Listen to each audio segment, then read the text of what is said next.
Hello বন্ধুরা, good morning. তো তোমরা সবাই কেমন আছো? আমি ভালো আছি। আজকে তোমার সাথে শেয়ার করতে চলে এলাম ঘটকচুর একটি রেসিপি। তোমাদের সকলকে ওয়েলকাম জানাই আমার চ্যানেল সুদীপা লাইফস্টাইলে। এই যে প্রথমে আমি যেটা করেছি যে ঘটকচুটাকে একটু ভাপাতে বসিয়ে দিয়েছি। তারপর এখানে আলু, একটু পুঁই শাক ডাঁটা, ওখানে পেঁয়াজ আর চিংড়ি মাছ নিয়ে নিয়েছি। এইগুলো দিয়ে আমি আজকে রান্না করব। তো আমি তো এইভাবে রান্না করছি, তোমরা কিভাবে রান্না করো অবশ্যই কমেন্টে জানিও।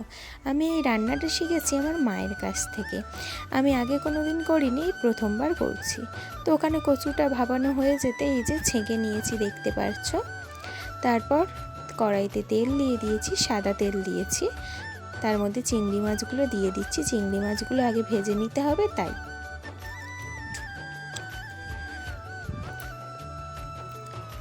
তো একে একে পুরো চিংড়িটা দিয়ে দিলাম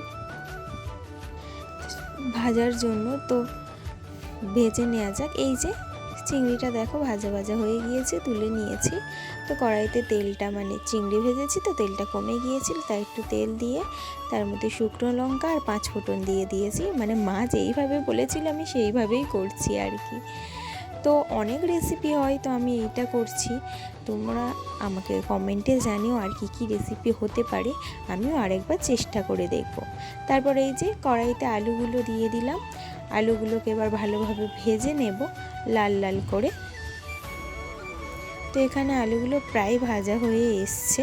এবার এর মধ্যে দিয়ে দেব পুঁই শাক ডাঁটাগুলো। তো আমি প্রথমে ভেবেছিলাম যে এমনিই রান্না করো, তা মা বললো যে যদি পুঁই শাক ডাঁটা থাকে ওটা দিয়ে দিস, তাহলে আরও ভালো লাগবে খেতে, আরও সুস্বাদু হবে। তাই ওটা দিয়ে দিয়েছি। তারপর পেঁয়াজ কুচি দিয়ে ভেজে নিয়েছি। তারপর ওই যে সেদ্ধ করা যে কচুটা ছিল, ঘট কচুটা, সেটাকে দিয়ে দিয়েছি। এবার এটা দিয়ে ভালো করে নেড়ে চেড়ে সবটাকে ভালো করে কষিয়ে নেব।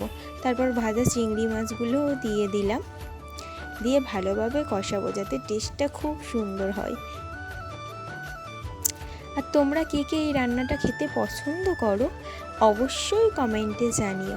আর আজকে তোমাদেরকে নিমন্ত্রণ করলাম, কে কে খেতে পছন্দ করো আমাদের বাড়ি চলে এসো সবাই। তারপরে এই যে হলুদ দিয়ে দিলাম পরিমাণ মতো। তো ওটা তারপরে দুটো চেরা কাঁচা লঙ্কা দিয়ে দিচ্ছি, দিয়ে আবারও ভালোভাবে কষিয়ে নেব। দেখো কষাতে কষাতে অনেকটা হয়ে গিয়েছে। এবার একটু আদা আর কাঁচা লঙ্কা বাটা দিয়ে দিচ্ছি তরকারিটার মধ্যে।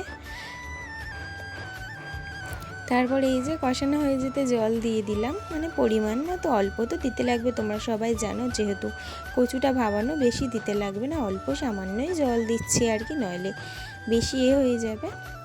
এই যে দেখো আমার কচু রান্না রেডি। তো আমার রান্নাটা তোমাদের কেমন লাগলো জানিও অবশ্যই, কিন্তু like, comment, share and subscribe করে দিও। তো এখনও দেরি করছো কেন? ঝটপট সাবস্ক্রাইব করে দিও। আজকের মতো এইটুকুই, বাই।